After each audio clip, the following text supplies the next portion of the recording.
Hello and welcome to another episode of Talking Politics here at The Hindu with me, Nistula Hebbar, where we unpack the news making the headlines in domestic politics.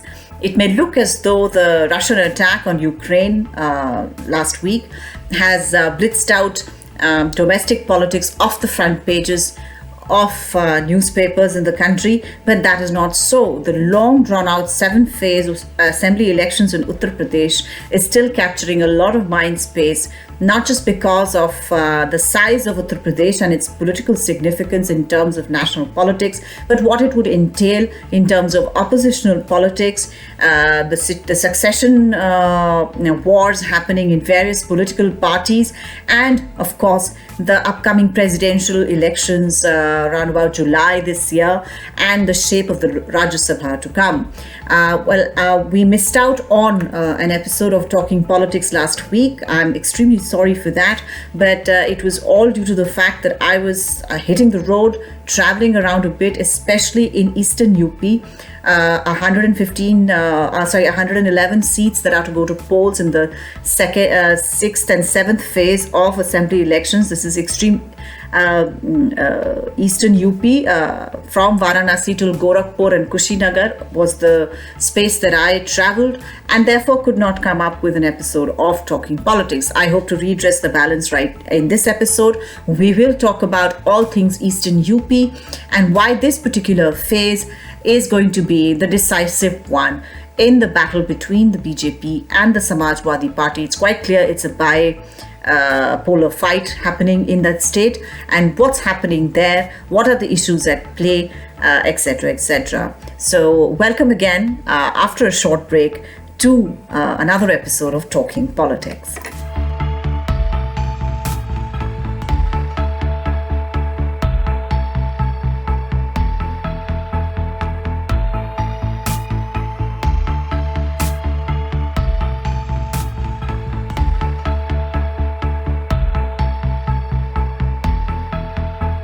The last two phases of the Uttar Pradesh Assembly elections, the 6th and 7th phase, will largely be concentrated in 111 seats in eastern Uttar Pradesh. Now, if you recall, there was an earlier episode of Talking Politics where I spoke of Samajwadi Party leader Akhilesh Yadav's creeping acquisition of non-Yadav OBC caste leaders, including Om Prakash Rajbhar, who leads the Suheldev Bharatiya Janata Party, and of poaching certain non-Yadav OBC leaders from the BJP like Swami Prasad Maurya and Dara Singh Chauhan. That is because in this belt, colloquially called the Yadav belt, while his party's vote of the Yadav community and the Muslim community is large, the critical difference is made by the non-Yadav OBC communities. Now, this community, which used to vote with the Samajwadi Party in the past, in the early Mandal years, was weaned away by the BJP in subsequent elections, especially from 2014 onwards, when Prime Minister Narendra Modi came to the helm of affairs in the BJP. And with that, the Samajwadi Party was left holding a consolidated bunch of Yadav and Muslim votes, but not much else besides. Recent problems, especially during the 2017 elections of succession within the Samajwadi Party, also wrecked its chances in the 2017 elections. Now, in this election at least, there are two things which are extremely clear. A, that Akhilesh Yadav is the unquestioned leader of the Samajwadi Party after Mulayam Singh Yadav, a former chief minister, and that this particular election has proven that it is the Samajwadi Party which forms the main opposition to the BJP in Uttar Pradesh, which has about 80 Lok Sabha seats and is extremely politically significant in the country's elections. Having said that, the point in these two phases was to see whether these non-Yadav OBC communities would have shifted to the Samajwadi Party because of these alliances and certain poll promises, etc., that were made by the Samajwadi Party, or are they keeping faith with the BJP as they had done in the 2014, 2017 and 2019 elections. Two, of course, were general elections, and the 2017 was the assembly elections. This a particular set of communities had voted with the BJP. The BJP on its part lost the Suhail Dev Bharatiya Samaj Party as an ally to Akhilesh Yadav, but managed to retain Apna Dal, headed by Anupriya Patel, the party which commands support among the Kurmi community, another non-Yadav OBC community. In that area, it's significant in Mirzapur and certain other districts in eastern UP, and also brought into its fold the Nishad Party.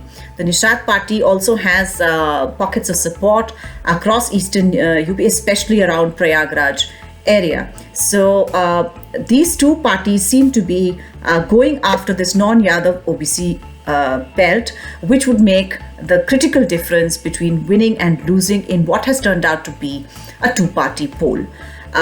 When I traveled, let me say, from Varanasi to Prayagraj, Ghazipur, Mao, Gorakhpur and Kushinagar, which is a vast stretch of these of eastern UP where these 111 seats lie, we found a lot of rhetoric and a lot of code words to denote party support. Voters have become a little shy in divulging directly who they're going to vote. Some, of course, did, who were completely the committed vote banks of both parties. But a lot of other voters were not very vocal and signaled their preference through code words. The biggest code words that we found were ration, which was the free food grain distribution, which was the Pradhan Mantri Garib Kalyan, under the Pradhan Mantri Garib Kalyan program, which was started when there was acute nutritional distress, which was triggered by the pandemic, the COVID-19 pandemic. Then there was Avara Pashu, which is stray cattle roaming around and eating up crops, standing crops in fields, because after the BJP came to power in 2017, all unlicensed butcher shops were closed down. Very few licenses, actually none, had been given out for butcher shops. There was a complete stoppage of transport of cattle. There were acts which were passed by the assembly making punitive arrangements for people caught transporting trafficking cattle outside of the state or even within the state. And therefore, when milch cows and others had outlived their utility for farmers, they were let loose, and these would then go and attack crops, etc., standing crops in fields to eat up. Of course, they were hungry and there was no feeding them, so therefore they resorted to this kind of behavior. So this has become a huge issue as well. But again, I would say that these two issues have been balanced out in terms of people with land complaining about stray cattle, whereas landless and extremely backward communities saying that they neither own land nor own cattle, and therefore their vote would go to the person who provided free food grains to them. For the BJP, this particular poll, this particular section of the poll is far more challenging than the Western UP set, because there the Samajwadi Party was in alliance with the Rashtriya Lokdal Party led by Jayant Chaudhary. That is true, but that is not the traditional stronghold of the Samajwadi Party, but the Eastern Belt is known to be a traditional stronghold of the Samajwadi Party. For comparison, I would like to kind of share a few statistics with you. For example, in the 2017 Assembly election result, the first four phases of polls roughly comparing to the phases in these polls as well, because the election moved from west to east even at that time. The first four phases, BJP's vote share was 42.5%, but in the last three phases, again, which includes these 111 seats, the BJP's vote share came down to 35.5%, which is 7% less. And if you look at an election like 2012, when the Samajwadi Party actually won that election, in the first four phases, the BJP's vote share in the western and central part of Uttar Pradesh was 16.2%, and the last three phases, the BJP's vote share was 13.2%. So the challenge in eastern Uttar Pradesh is actually greater than it is for the BJP, than it was for the BJP in Western Uttar Pradesh, according to psephologists who have done this kind of calculation. Also, in the 2017 Assembly election results in the first 4 phases, again moving west to east, of 231 seats, BJP had won 190. That is an 83% success rate. So it got the bulk of its seats from there. And then the last phase of 172 seats, BJP won 122, which is a 71% success rate. So even there, about 12% down in terms of the strike rate for the BJP. This is a crucial belt and a tough one for the BJP, as is borne out by the fact that these statistics are showing you.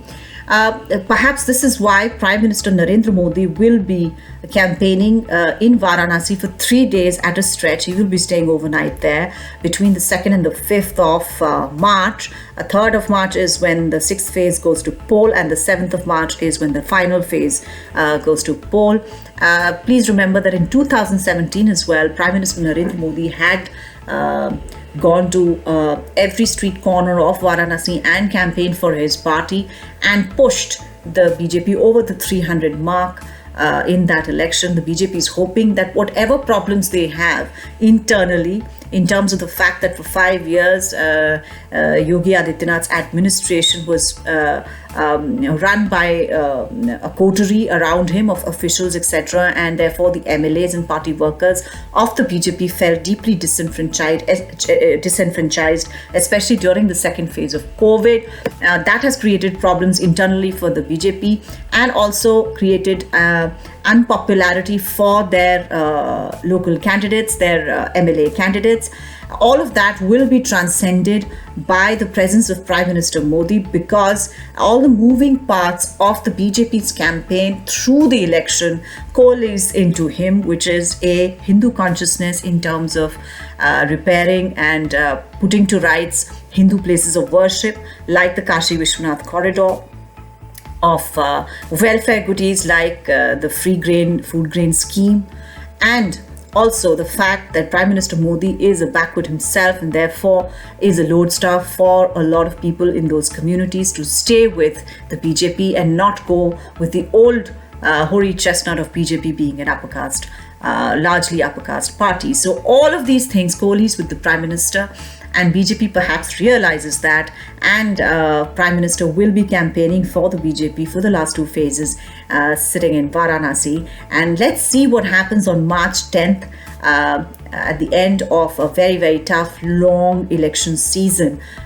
for the people of Uttar Pradesh, and indeed for Punjab, for Manipur, and Goa and Uttarakhand. This is all I have for you this week. Thank you for watching. I'll see you next week.